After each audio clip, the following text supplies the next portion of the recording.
The next thing we're going to cover is making kind of, global adjustments to images like a brightness and contrast or curves or levels adjustment. So with an image like this that's a little low contrast, you might want to, kind of make some changes to boost contrast slightly. So we're going to start with a levels adjustment. So this panel right now is your adjustments panel. The libraries might be open by default. Usually if you're in the photography panel, adjustments is going to be right here. It might default to this presets. Um, Go back to single adjustments so you can kind of make adjustments more specifically to your layers. So we'll start with this first one, brightness contrast. So notice it makes a brand new layer that's just sort of sitting on top. It's not making changes to the image itself. It's just making a new layer that's sitting on top that affects how you're seeing the photograph. So you can adjust brightness through here, and my recommendation is when you're making these adjustments, you can have the panel off to the side or something so you can still see.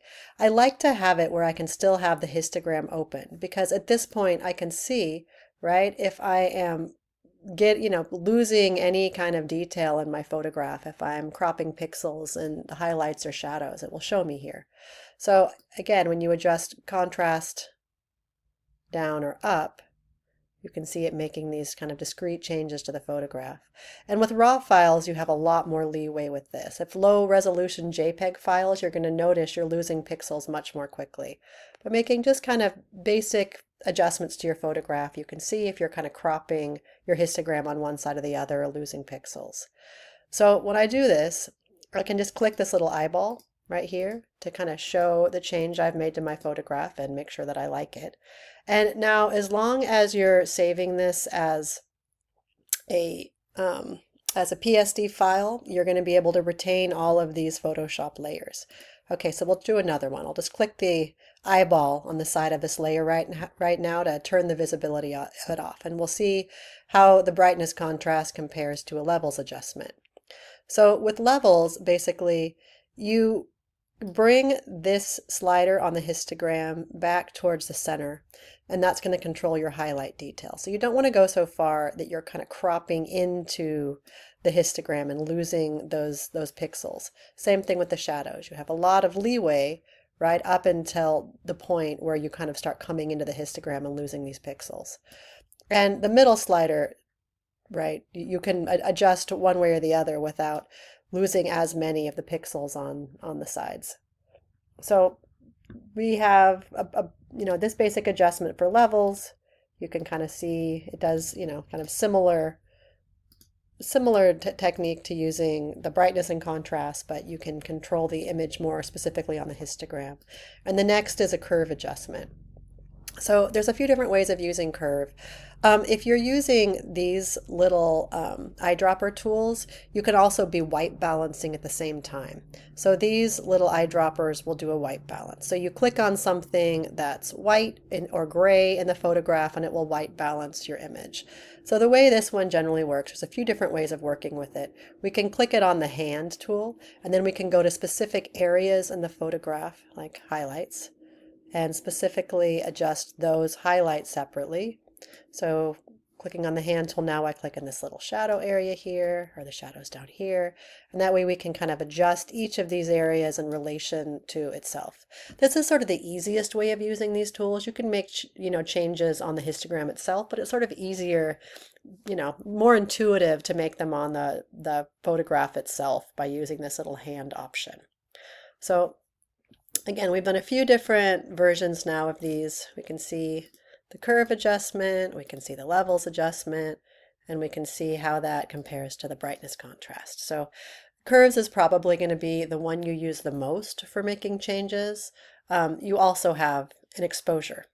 So we'll click on exposure. This just basically adjusts exposure up or down. If you shot something properly exposed the first time, probably the levels adjustment is going to be something that's a little bit easier to work with. So that's this tool, right? So exposure, curves, levels, and brightness contrast. They're all doing sort of some version of the same thing, but in a way that gives you a little bit more control over, various different lights and darks in your photograph. And a very similar way to how we're making the adjustments in Adobe Camera Raw.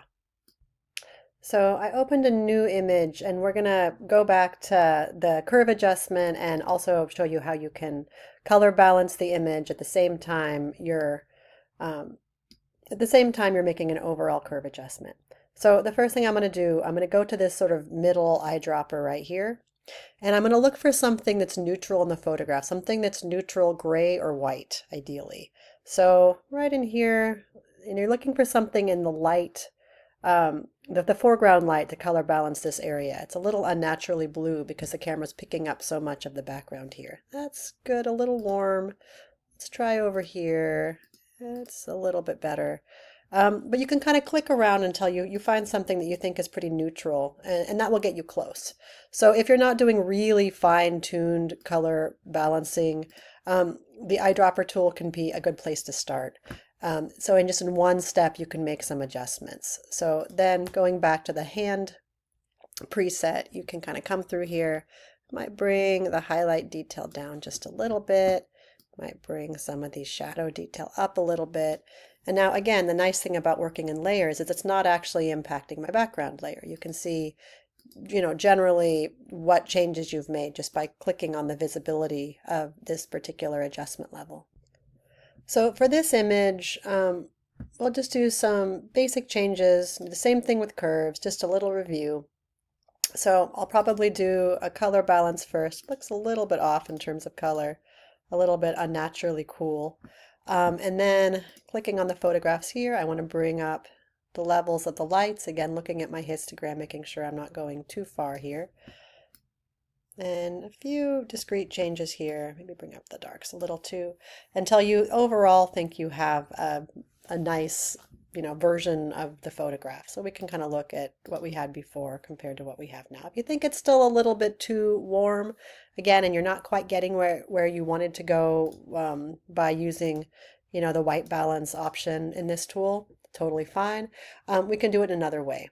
There's a color balance tool, and we also have the ability to do it through hue and saturation. So here under hue, you can do general hue adjustments to your photograph to cool it down a little bit. That's one option.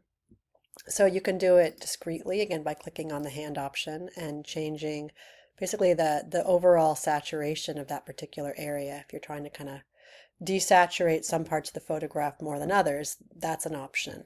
Additionally, with color balance, then you can just kind of go through, and if you think it's overall a little bit too yellow, just shift that a little bit more towards the blues. So now for this image, we have a few different options. We have a hue saturation, a color balance, and a curve adjustment we've done overall. So just to kind of see the result of that, where we had, in the beginning, you can kind of add them back one at a time to see the various changes that you've made to the photograph with each of these. Now, if you want to change any of them, say we go back to curves and we don't think it's still a little bit too dark overall, I just click back on curves. It takes me right back to the curve panel, and then I can make further adjustments. So, I mean, the nice thing about working with these adjustment levels is nothing is really permanent, right? You can, as long as you're saving this as a PSD or a TIFF file, you can go back and make whatever discrete adjustments you want to the photograph.